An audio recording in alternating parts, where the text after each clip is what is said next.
Balik kong nga marway Tangki umat kituit kishlay Kensan piklet jinggit jonga Bahapi ngalay Hato day nakadaw jonga Banga bakla Niyo day nakadaw jongpi Basyaway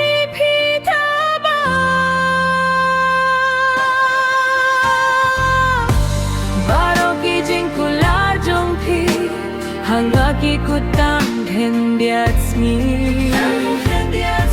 Yang apim donjing skasine Ngapang nut marway Lada yang apim don tamon Balay Peter wanado nengkong Haba yang apim ye shisha Long leno ejing ye jonga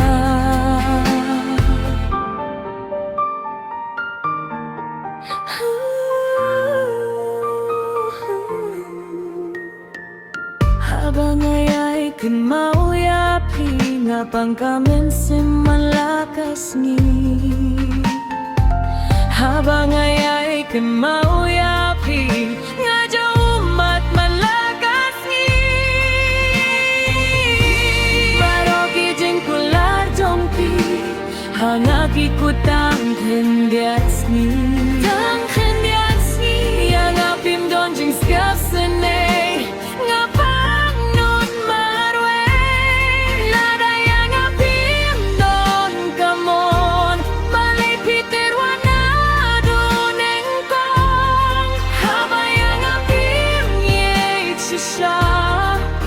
Long leno ejing jonga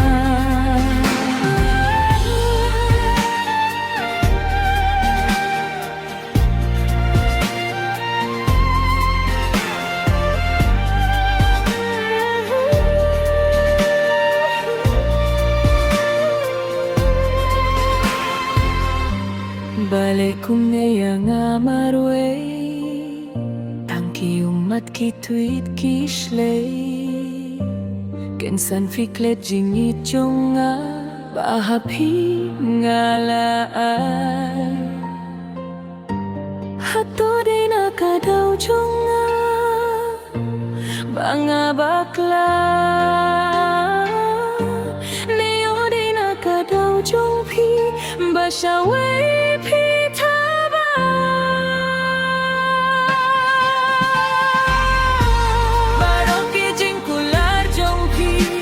Hangaki kutang hendiats ni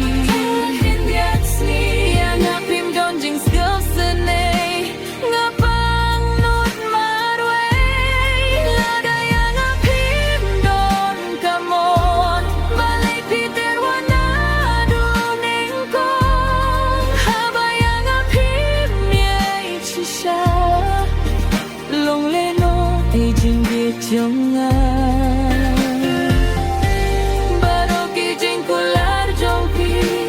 Hangaki kutang hendiats ni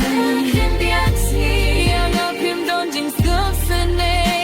Ngapang nut marway Lada yang apim don kamon Balay Peter wanado nengkong Haba yang apim ye shisha Long leno ejing jonga